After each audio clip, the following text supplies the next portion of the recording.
اللهم صل على سيدنا محمد يا رب صل وسلم دائما ابدا على حبيبي. آپ کام کر رہے ہو، اللہ کہتے ہیں اس میں اچھے بن کے دکھا دو تو اللہ مان لے گا کہ آپ کیا ہو، اللہ کی عبادت کرنے والے، اللہ کی غلامی کرنے والے. بس جلدی سے بات کو آپ لوگ جتنے چاہیں پھر بعد میں سوالات پوچھ لیں، بیان کو میں جلدی سے سمیٹ کے ختم کرتا ہوں. ٹو دا پوائنٹ بات ہو نا، مختصر ہو، وہ تو زیادہ اچھی طرح دماغ میں بیٹھتی ہے. تو لِيَبْلُوَكُمْ أَيُّكُمْ أَحْسَنُ عَمَلًا، اللہ دیکھنا چاہتے ہیں تم میں اچھا عمل کون کرتا ہے. اب اچھے عمل میں سچ بولنا اچھا عمل ہے، جھوٹ بولنا اچھا عمل نہیں ہے. کچھ اچھے عمل ایسے بھی ہیں جن کو آج ہم نے اچھے عمل کی فہرست سے نکال دیا. میں یہ عرض کر رہا تھا کہ عیسائیوں میں رہبانیت آئی، تبھی تو وہ ریاست اور اسٹیٹ کے ساتھ چل نہیں سکا نا وہ مذہب. ہم کل گئے روم میں، ویٹیکن سٹی کے نام سے بالکل ایک الگ ریاست ہے. اس کو کیا ہو گیا؟ ویٹیکن سٹی کے نام سے بالکل ایک الگ ریاست ہے نا.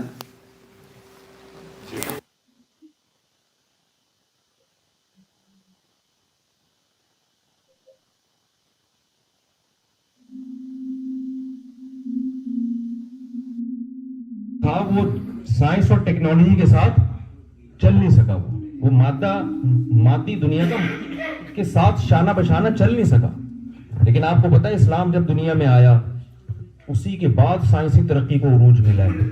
میں نے گوروں کی کتاب پڑھی ہے جس میں انہوں نے اعتراف کیا کہ اگر مسلم سائنسدان نہ ہوتے تو آج ہم جس ترقی تک پہنچے ہوئے ہیں نا، ہمیں 500 سال لگتے یہاں پہنچنے میں. اسلام کے آنے کے بعد سائنسی ترقی کم ہونے کے بجائے کیا ہوئی ہے؟ بڑی ہے. کیوں؟ قرآن جگہ جگہ غور و فکر کا حکم دیتا ہے. ان فی ذالک لآیات لأولی الالباب، اس میں نشانیاں ہیں عقل مندوں کے لیے. ان فی ذالک لآیات لقوم یتفکرون، غور و فکر کرنے والوں کے لیے. ہوتا یہ ہے کہ جو باطل مذہب ہوتا ہے وہ آپ کو غور و فکر سے ہٹاتا ہے. وہ آپ کو کہتا ہے بس تمہارے باپ دادا نے جو کہہ دیا سر جھکا کے سنتے چلے جاؤ. اسلام جب آیا تو اسلام انہیں بار بار غور و فکر کرنے کی اپیل کر رہا ہے. الہم ارجل یمشون بہا، جن بتوں کے سامنے تم جھکتے ہو کیا ان کے پاؤں ہیں جس سے یہ چل سکتے ہیں؟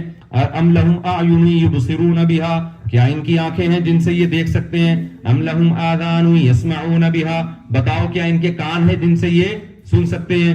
تو کچھ بھی نہیں کر سکتے یہ، تو پھر کیوں ان کو تم خدا بنا کے بیٹھے ہو؟ یہ ساری عقل کو اپیل کرنے والی باتیں ہیں نا، ساری باتیں عقل کو اپیل کرتی ہیں. وَإِنَّ لَكُمْ فِي الْأَنْعَامِ لَعِبْرَةً نُسْقِيكُم مِّمَّا فِي بُطُونِهِ مِن بَيْنِ فَرْثٍ وَدَمٍ لَبَنًا خَالِصًا سَائِغًا لِّلشَّارِبِينَ. اللہ نے غور کرنے کا حکم دیا. دیکھو سوکھا چارہ اس جانور کو کھلاتے ہو کیسا چکنا گاڑا دودھ نکلتا ہے. کیا یہ فیکٹری آٹومیٹیکلی خود بخود وجود میں آ گئی ہے؟ آپ اس سوکھے چارے کو لے جائے جاپان کے سائنسدانوں کے پاس کہ یار ایک تیل کا قطرہ، چکنائی کا قطرہ نکال کے دکھا دو، کہیں گے بھائی اب تک ایسی مشین جاپان نے بھی ایجاد نہیں کی ہے. اللہ کہتے ہیں میں تو صدیوں پہلے ایجاد کر چکا ہوں. کمال کی بات ہے جو کام اب تک جاپان کے سائنسدان نہیں کر سکے اس مشین کے بارے میں کہا جاتا ہے یہ خود بخود وجود میں آ گئی ہے. اس مشین کے بارے میں جس کو گائے بھینس کہتے ہیں، یہ کیسے ہو سکتا ہے بھائی؟ جو کام اب تک بڑے بڑے سائنسدان جو مشین نہیں بنا سکے وہ مشین آٹومیٹیکلی کیسے خود بخود وجود میں آ گئی؟ تو اللہ نے ہمیں کیوں بنایا میرے بھائی؟ یہ بات دماغ میں رہے گی آپ لوگوں کے. اللہ نے ہمیں اٹلی میں پیسہ کمانے کے لیے پیدا نہیں کیا. یہ ہماری ضرورت ہے، یہ ہمارا مقصد نہیں ہے. کمائیں آپ ضرور لیکن یہ ہمارا ہدف نہیں ہے. یہ تو بہت بڑے بڑے لوگ آئے کھا پی کے چلے گئے دنیا سے، ہم بھی چلے جائیں گے، مر جائیں گے. بہت آئے، جب جائے نا قبرستان میں جا کے دیکھا کریں، بہت لوگ آئے اور 50 سال کے بعد ہم میں سے کوئی بھی اوپر بیٹھا ہوا نہیں ہوگا، سارے لیٹے ہوئے ہوں گے. بستر پہ لیٹے ہوئے بھی ہوتے ہیں نا، غنیمت کی بات ہے. زمین کے نیچے لیٹے ہوئے ہوں گے. آپ سمجھ نہیں پا رہے بات کو. میرا خیال ہے آپ بڑے خوشی سے یوں کر رہے ہیں، ماشاءاللہ لیٹے ہوئے ہوں گے، آرام کر رہے ہوں گے. سارے ہم کہاں لیٹے ہوئے ہوں گے؟ زمین کے نیچے. تو تھوڑا سا ہمیں غور و فکر کرنا ہے. دیکھو ہمارے ذمہ 2 کام ہیں. ایک، ہم نے خود بھی دین پہ چلنا ہے، اور میں بار بار کہہ رہا ہوں دین آپ سے دنیا چھڑواتا نہیں ہے. اس دنیا کے اندر رہ کر آپ اپنے عمل کو اچھا کر لو، دھوکہ نہ دو، ملکی قوانین کو فالو کرو، ملکی قوانین کے خلاف نہیں چلو. جب آپ یہاں آئے ہو آپ نے یہاں کی گورنمنٹ سے ایک ایگریمنٹ کیا ہے تو آپ شرعن پابند ہیں اس ایگریمنٹ کے. ہمارے نبی صلی اللہ علیہ وسلم نے معاہدوں کی کیسی زبردست پابندی کی ہے. صلح حدیبیہ میں آپ صلی اللہ علیہ وسلم کا مشرکین سے معاہدہ ہوا کہ جو یہاں سے مسلمان ہو کے مشرکین کے پاس جائے گا مشرکین اس کو واپس نہیں کریں گے. لیکن مکہ میں کسی نے اسلام قبول کیا اور پناہ کے لیے مدینہ آیا تو مدینہ والے اسے پکڑ کے مکہ والوں کے حوالے کر دیں گے. بظاہر یہ بہت عجیب سی بات ہے یا نہیں ہے؟ لیکن ہمارے نبی نے یہ ایگریمنٹ زبانی کیا, ابھی اس پہ سگنیچر نہیں, زبانی ایگریمنٹ ہو چکا تھا. اتنے میں حضرت ابو جندل رضی اللہ تعالیٰ عنہ اسلام قبول کر کے آئے اور حدیبیہ کے موقع پہ نبی سے آ کے ملے. ان پہ بڑا ظلم ہو رہا تھا مشرکین کی طرف سے. یہ بات خوب سمجھنے کی ہے. ہمارے نبی نے کیا کیا, ان کو مشرکین کے بولو حوالے کر دیا. آپ صلی اللہ علیہ وسلم کے اپنے ساتھی پریشان ہوئے کہ ایک شخص جس پہ مکہ میں ظلم ہو رہا ہے اور وہ اسلام قبول کر کے یہاں آ رہا ہے, آپ کی پناہ میں آ رہے, یا رسول اللہ آپ ان کو کیسے واپس حوالے کر رہے ہیں تاکہ یہ دوبارہ ظلم کریں؟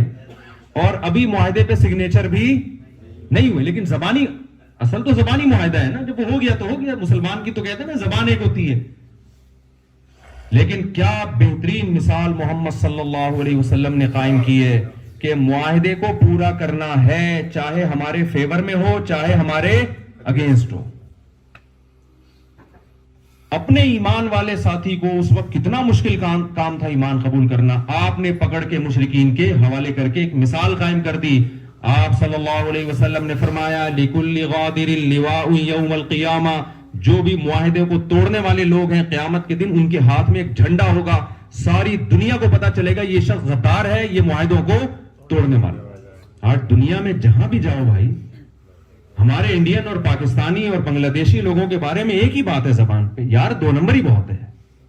آپ لوگ کے علاوہ کی بات کر رہا ہوں میں, یار دو نمبر ہی بہت ہے, جھوٹ بہت ہے, جعلی حملے کروا کے آئے ہوئے ہیں, جھوٹ بہت ہے, سلپ ہو جاتے ہیں. ویزا 2 مہینے کا تھا, 3 مہینے کا, 6 ہمارے شیخ حضرت مفتی رشید احمد صاحب رحمہ اللہ تعالی سعودی عرب گئے, 15 دن کا ویزا تھا ان کا. وہاں جو میزبان تھے انہوں نے کہا حضرت میں, جب 14 دن ہو گئے نا تو انہوں نے کہا حضرت میں آپ کا ویزا بڑھوا دیتا ہوں 8-10 دن کے لیے. حضرت نے فرمایا 15 دن میں جتنے گھنٹے بنتے ہیں نا ان گھنٹوں کے مکمل ہونے سے پہلے اگر ویزا بڑھوا دیا تو ٹھیک ہے, ورنہ 1 سیکنڈ بھی میں غیر قانونی طور پر یہاں نہیں رہوں گا. میں سمجھا پا رہا ہوں اپنی بات؟ 1 سیکنڈ نہیں گزاروں گا. مکہ کی سرزمین کی بات ہو رہی ہے, مکہ میں. کیوں؟ معاہدہ آپ کا جب ہوا ہے کہ 15 دن تو اس کا مطلب کیا ہے 15 دن. اور ہم کتنے بہانے کر لیتے ہیں, کیا ہے ابے ان کے باپ کی زمین ہے, کیا ان کے باپ کا ملک ہے, ایسے بول رہے ہوتے ہیں نا, ابے ان کے بابا ہے ہمارے, ان کے باپ کا ملک ہے کیا, ابے ہر زمین ہماری. ہم بچپن میں جا رہے ہوتے تھے نا تو اسکول سے جب نکلتے تھے تو جیسے ہمیں جیب خرچی مل لی 5 روپے 10 روپے ہمارے نیچے گر جاتے تھے, تو ساتھ والا لڑکا جو کلاس فیلو ہے نا وہ اٹھا کے جیب میں ڈالتا تھا. ہم کہتے یار یہ 5 روپے میرے, کہہ رہے مجھے تو اللہ کی زمین سے ملا ہے بھائی. تو سنا ہوگا آپ لوگوں نے بھی بچپن میں دیکھا ہوگا نا, وہ کہتا تھا بھائی ہمیں یہ کہاں سے ملا ہے, ہمیں تو بھائی اللہ کی زمین سے ملا ہے. اب لڑ لو اس سے, ظاہر ہے ہر زمین اللہ کی. تو یہی ہے وہی ہے کہ ان کے باپ کا ملک ہے. بھائی آپ معاہدوں کے پابند ہو. دیکھو ایک بات بیان کر کے بس میں بیان ختم کرتا ہوں. رسول اللہ صلی اللہ علیہ وسلم نے جب نبوت کا دعویٰ کیا, آپ صلی اللہ علیہ وسلم عبادت گزار تھے, غار حرا میں کئی سال آپ نے عبادت کی ہے. لیکن جب آپ نے 40 سال کے بعد نبی ہونے کا دعویٰ کیا تو آپ نے اپنے بارے میں یہ نہیں کہا کہ لوگوں تم جانتے ہو میں غار حرا میں کتنی عبادت کرتا ہوں, اللہ کو یاد کرتا ہوں, تم جانتے ہو. آپ نے اپنی عبادت کا ریفرنس نہیں دی. آپ نے کیا فرمایا, میں نے کبھی زندگی میں جھوٹ نہیں بولا اور امانت میں کبھی خیانت نہیں کی, میں صادق بھی ہوں اور امین بھی. 40 سال میں تم نے کبھی میری زبان سے جھوٹ کا لفظ نہیں سنا اور امانت میں خیانت. کیا مطلب؟ آپ جب تک کیریکٹر میں 1 نمبر نہیں ہوتے آپ اس وقت تک کسی غیر مسلم کو دعوت دینے کے اہل نہیں ہوتے. وہ آپ کی نماز اور عبادت دیکھ کے نہیں آئے گا آپ کی طرف, وہ آپ کے معاملات دیکھ کے آئے گا آپ کی طرف. تہجد میں تو 1 گھنٹہ رو رہا ہوتا ہے, صبح اٹھ کے پھر 2 نمبریاں کر رہا ہوتا ہے. تو وہ بھی ضروری ہے، عبادت، تہجد، نماز، ذکر، وہ بھی ضروری. اللہ کو یاد کرنا تو بہت ضروری ہے. اس کے بغیر تو انسان کے دل میں اللہ کی محبت پیدا نہیں ہوتی، اس کو موٹیویشن ہی نہیں ملتی. وہ تو بہت ضروری ہے. لیکن آپ کو اپنا یہاں جو معاملہ ہے نا اللہ سے وہ سیدھا رکھنا پڑے گا. تو میں یہ عرض کر رہا تھا کہ دیکھو یہاں جو لوگ غیر قانونی کام کرتے ہیں، جھوٹ بولتے ہیں، ان کو گورنمنٹ کی طرف سے سزا ملے گی. لیکن قرآن ہمیں کیا کہتا ہے؟ دیکھو قرآن میں 2 نمبری کی سزا بہت سخت بیان کی گئی ہے. اس پر ایک اشکال ہوتا ہے کہ اللہ 2 نمبری اتنی بڑی نہیں ہے جتنی بڑی تو سزا دے رہا ہے. مثال کے طور پر قرآن کیا کہتا ہے؟ وَيْلٌ لِّلْمُطَفِّفِينَ الَّذِينَ إِذَا اكْتَالُوا عَلَى النَّاسِ يَسْتَوْفُونَ. تباہ ہو جائیں وہ لوگ جو اپنا حق لیتے ہیں تو پورا پورا لیتے ہیں، جب حق دینے کی باری آتی ہے تو اس میں ڈنڈی مارتے ہیں. اللہ نے ان کے لیے جہنم کی آگ کی خوشخبریاں سنائی ہیں. الا یظن اولئک انہم مبعوثون. ان کو پتہ نہیں ہے کل انہوں نے اللہ کے سامنے کھڑے ہونا ہے. تو آگے بڑی سخت وعیدیں. اب سوال پیدا ہوتا ہے بھائی ایک آدمی نے اگر ناپ تول میں کمی کی ہے، کسی کا حق اپنا حق پورا لیا، دوسرے کا حق تھوڑا دیا، تو اس کی اتنی سی سزا قیامت میں مل جاتی کہ اللہ اس کا پورا حق دلا دیتے سامنے والے کو، حساب برابر ہو جاتا نا. کیا خیال ہے بھائی؟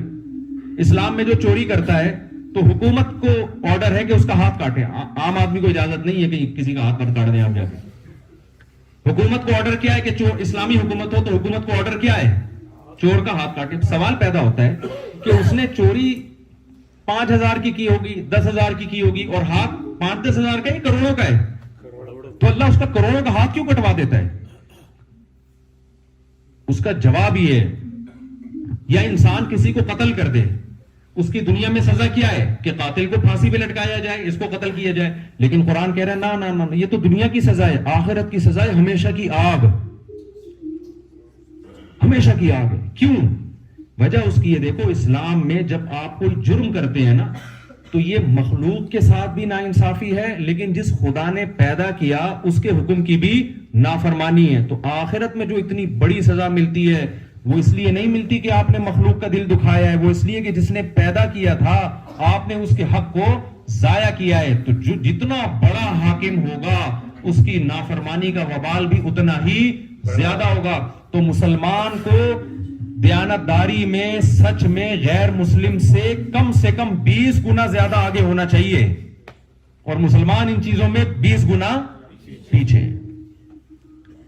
تو آج سے زندگی مجھے بھی چاہیے اس اصول کو سامنے رکھ کے گزاروں، اور آپ حضرات کو، کہ ہم دنیا میں کسی ہدف کو لے کر ہیں. آپ کو ہم یہ نہیں کہہ رہے کہ آپ چھوڑ چھاڑ دیں دنیا کے سارے کام، وہ تو کرنے ہیں، صحابہ نے کیے.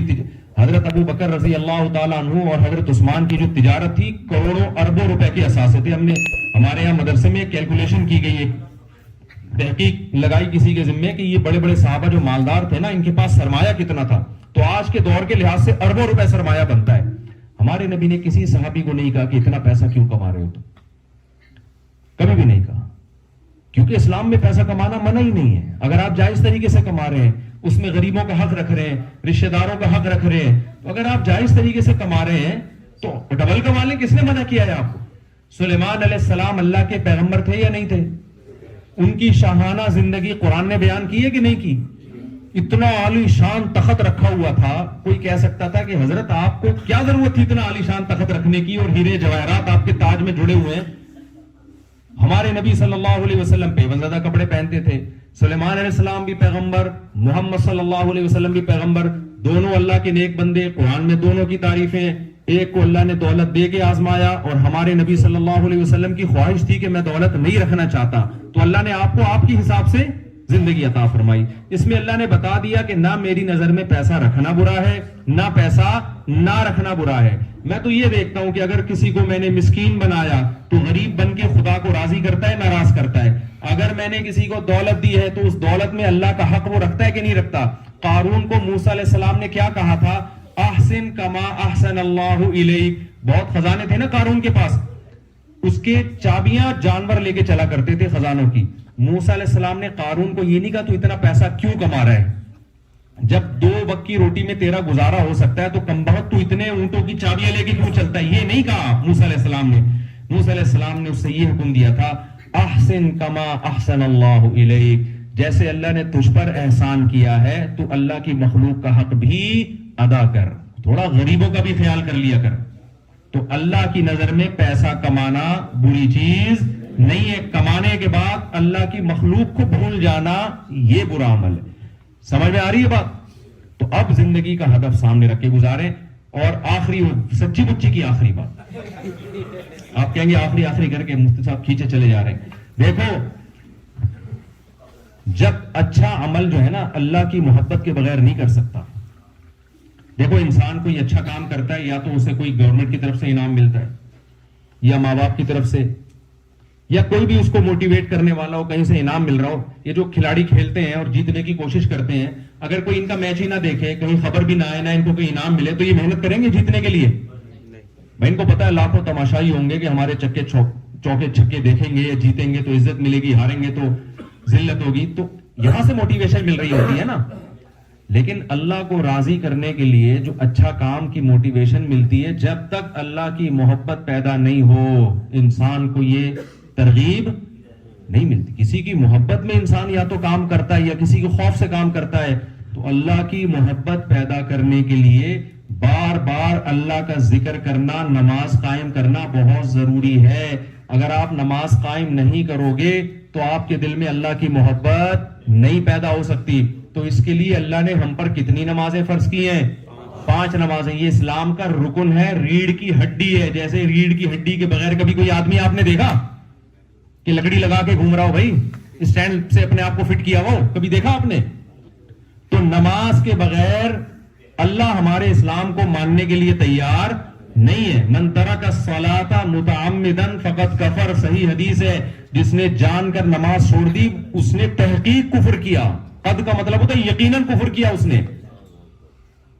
وہ اس قابل نہیں ہے کہ اپنے آپ کو مومن کہے. تو بھائی دیار کفر میں تو زیادہ ذمہ داری ہے نا کہ مسجدوں کو آباد کرو. کیا خیال ہے؟ اب مسجد, وہ علامہ اقبال نے کہا تھا نا, مسجد تو بنا دی دم بھر میں ایمان کی حرارت والوں نے, من اپنا پرانا پاپی تھا برسوں میں نمازی بن نہ سکا. مسجد تو 2 منٹ میں بن جاتی ہے, آباد نہیں ہوتی. تو جو لوگ اللہ کے گھر کو آباد کرتے ہیں, دیکھو موسیٰ علیہ السلام کے دور میں جتنی توجہ اللہ کی حضرت موسیٰ کی طرف تھی فرعون کی طرف نہیں تھی. جو توجہ اللہ کی بنی اسرائیل کی طرف تھی وہ قبطی قوم کی طرف بولو نہیں تھی. اللہ نے بنی اسرائیل کی بدعمالیاں تھی جس کی وجہ سے غلام بن گئے. اللہ نے ان کو اوپر لانے کے لیے موسیٰ علیہ السلام کو بھیجا, پھر آزمائشیں آئیں, ان کو معجزے دکھائے. تو اللہ بنی اسرائیل کو اتنا پروٹوکول کیوں دے رہا ہے؟ کلمہ پڑھتے تھے, اللہ کو مانتے تھے, اللہ کی کتابوں کو مانتے تھے. اللہ کا ہم پر بہت بڑا احسان ہے کہ ہم جہاں بھی رہیں لیکن اللہ کو بھی مانتے ہیں, اللہ کے پیغمبروں کو بھی مانتے ہیں, اللہ کی کتابوں کو بھی مانتے ہیں. تو اللہ کی قسم جتنی اللہ کی نظر میں ہماری اہمیت ہے اتنی مخلوق میں کسی اور کی اہمیت نہیں ہے. اگر ہم اپنی اہمیت ہی نہیں جانیں گے, ہم اپنے آپ کو ویلیو نہیں دیں گے, تو اس کا مطلب جو نعمت اللہ نے ہمیں دی ہے ہماری نظر میں اس کی قدر نہیں ہے. تو اللہ کیسے قدر کرے گا پھر اس کی؟ تو اپنے آپ اپنے ایمان پہ فخر کرو, اپنے ایمان کو بچانے کی کوشش کرو. جب تک آپ کا مسجد سے تعلق نہیں ہوگا آپ اپنے ایمان کو نہیں بچا سکتے. دیکھو جب آپ دیار غیر میں رہتے ہو, غیر مسلم کنٹری میں رہتے ہو, تو آپ کو صبح و شام اپنے جیسے لوگوں سے ملنا ضروری ہے تاکہ آپ کو یہ احساس رہے کہ ہم کیا ہیں, مسلم ہیں. آپ کو یہ احساس رہے. آسٹریلیا میں ہمارے جاننے والے, ان کو بڑا اچھا خاندان, تو ان کے پڑوس میں یہودی رہتے ہیں. انہوں نے مجھے خود بتایا کہ یہودی کہنے لگا یار آپ لوگ کی گیدرنگ بڑی اچھی ہے, خاندان آپ لوگ کا بڑا اچھا ہے. ہم لوگ تو ہمارے ہاں تو اب نسل ہی ختم ہوتی جا رہی ہے, ہمارے ہاں تو وہ فیملی سسٹم ہی نہیں ہے. تو یہ نعمت اللہ نے ہمیں دی ہے تو ہمیں اس کو برقرار رکھنے کی کوشش کرنا ضروری ہے. تو اب یا تو آپ کسی نائٹ کلب میں جا کے مل لیا کریں آپس میں, کیا خیال ہے, یا پھر مسجد میں مل لیں. تو کیا کون سی جگہ بہتر ہے؟ وہاں ملتے ہوئے اچھے لگیں گے, وہاں تو پکڑے جائیں گے. کیا خیال ہے بھائی؟ آیا کہا تھا نکلا ہوا ادھر کو. بھائی محبتیں جو پیدا ہوتی ہیں میرے بھائی وہ نائٹ کلبوں میں نہیں ہوتی, وہاں وہ خواہشات کے پورے کرنے کی جگہ ہے. محبتیں کہاں پیدا ہوتی ہیں؟ مسجدوں میں پیدا ہوتی ہیں. تو مسجد سے جڑے. جماعت کی نماز اللہ نے کتنی پیارا عمل رکھا ہے کہ سارے کھڑے ہوتے ہیں ہاتھ باندھ کے اللہ کے سامنے, قبلہ رخ ہو کے. صبح صبح کتنا اچھا لگتا ہے اللہ کا کلام سنا جائے, رکوع سجدہ وَتَقَلُّبَكَ فِي السَّاجِدِينَ. قرآن کہتا ہے نبی جب آپ سجدہ کرنے والوں کے ساتھ سجدہ کر رہے ہوتے ہیں اللہ آپ کے اس عمل کو دیکھ رہا ہوتا ہے. تو یہ عمل اللہ کو بڑا پسند ہے. تو ان جگہوں میں میرے بھائی دین کو ہم نے زندہ رکھنا ہے, اپنے عمل سے, عمل کا کیا مطلب, کردار ایک نمبر ہونا چاہیے, کوئی کام خلاف قانون نہیں ہو. یہاں کی گورنمنٹ کہے کہ مسلمان جتنے قانون کے پابند ہوتے ہیں اتنے غیر مسلم نہیں ہوتے. جب آپ کو پوچھے کہ بھائی تو اتنے اچھے طریقے سے اٹلی میں کیوں رہ رہا ہے, کوئی آج تک تو نے کام خلاف قانون نہیں کیا, تو آپ بولیں کہ ہمارے مذہب کا حکم ہے, ہمارے دین کا حکم ہے, ہمارے قرآن کا حکم ہے. سمجھ میں آ رہی ہے کہ نہیں آ رہی ہے؟ اور دوسرا, اللہ کا حق پورا کرنا ہے. وہ کہاں پورا ہوگا؟ مسجدوں میں آ کے. تو مسجد سے تعلق قائم کریں گے کہ نہیں کریں گے؟ آپ کے ہاں امریکہ سے جماعت آئی ہوئی ہے, یہاں بیٹھے ہوئے ماشاءاللہ, تو تھوڑا سا بیٹھ جائیں ان کے پاس, ہیلو ہائی کر لیں, بھائی کیسے آنا ہوا, کس سلسلے میں. ایک آدمی کی شادی ہوئی ہے نا, تو دلہن کے پاس گیا تو سمجھ میں نہیں آ رہا تھا بات کا آغاز میں کیسے کروں. ظاہر ہے پہلے زمانے میں پہلی دفعہ ہی شادی ہوتی تھی, کبھی دیکھا بھی نہیں ہوتا تھا, تو سمجھ میں نہیں آ رہا کہ میں بات کا آغاز کیسے کروں. کافی دیر سوچنے کے بعد کہتا ہے میری کل آپ سے نکاح ہوا تھا, اس سلسلے میں حاضر ہوا. کل میری آپ سے شادی ہوئی تھی, میں اس سلسلے میں. تو تبلیغ والوں سے کہیں کہ بھائی ہمیں پتا چلا ہے کہ آپ امریکہ سے آئے ہیں, ہم اس سلسلے میں بولو بھائی تھوڑا سا جڑ جایا کریں. یہاں مولانا صاحب ہیں, مولانا ابو ذر صاحب ہیں, دعوت کے کام میں جڑے ہوئے. تبلیغ کا کام اللہ نے پوری دنیا میں پھیلا دیا, اور اللہ کا کتنا بڑا فضل ہے کہ پوری دنیا میں قابل قبول ہے یہ.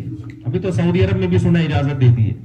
کیوں؟ کوئی ایسی الٹی سیدھی بات نہیں کر رہے ہوتے, کوئی وائلنس ہی نہیں پھیلا رہے ہوتے, کوئی اس طرح کی کوئی اختلافی کوئی فرقواریت کی بات نہیں. سیدھا سیدھا اللہ سے ہونے کا یقین, غیر اللہ سے کچھ نہ ہونے کا یقین, اپنے ہدف کو سامنے, آپ کو آپ کی منزل بتا دیں گے وہ. تو جب تک میرے بھائی یہاں رہ کر کسی نیٹ ورک میں نہیں جڑو گے, تو حدیث میں کیا آتا ہے کہ جو بکری جو ریوڑ سے الگ ہوتی ہے, بھیڑیا اسی پہ حملہ کرتا ہے. تو جب آپ اپنی گیدرنگ سے ہٹ جاؤ گے نا یہاں پہ, تو پھر میرے بھائی شیطان نما جو بھیڑیا ہے وہ آپ پہ حملہ کرے گا. ہو سکتا ہے آپ عیش والی زندگی گزار لو, لیکن رنگ للیوں پہ زمانے کی نہ جانا اے دل, یہ خزاں ہے جو با انداز بہار آئی ہے. تھوڑے دن کے بعد بڑھاپا بھی آنے والا ہے.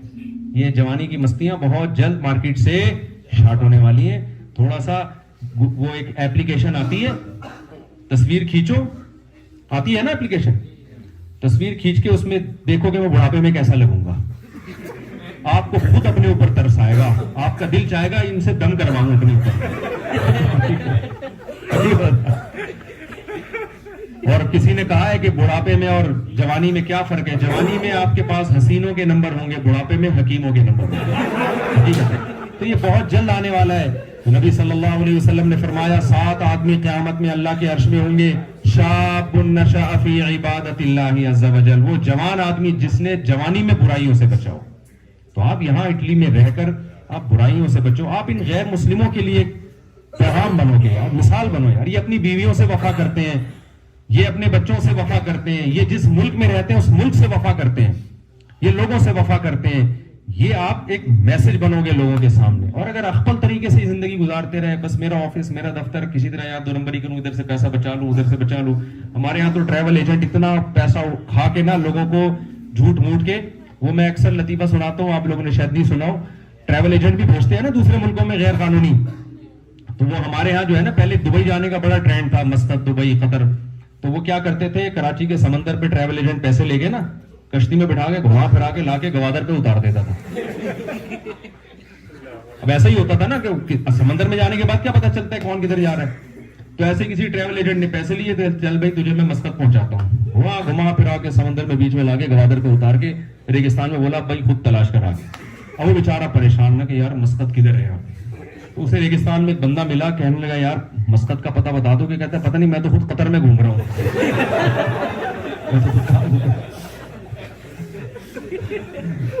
تو یہ 2 نمبریاں بہت ہوتی ہے. اللہ تعالی ہم سب کو 2 نمبریوں سے بچائے. تو مسجد سے جڑنے کا سب جو ارادہ کرتے ہیں ذرا ہاتھ کھڑا کریں.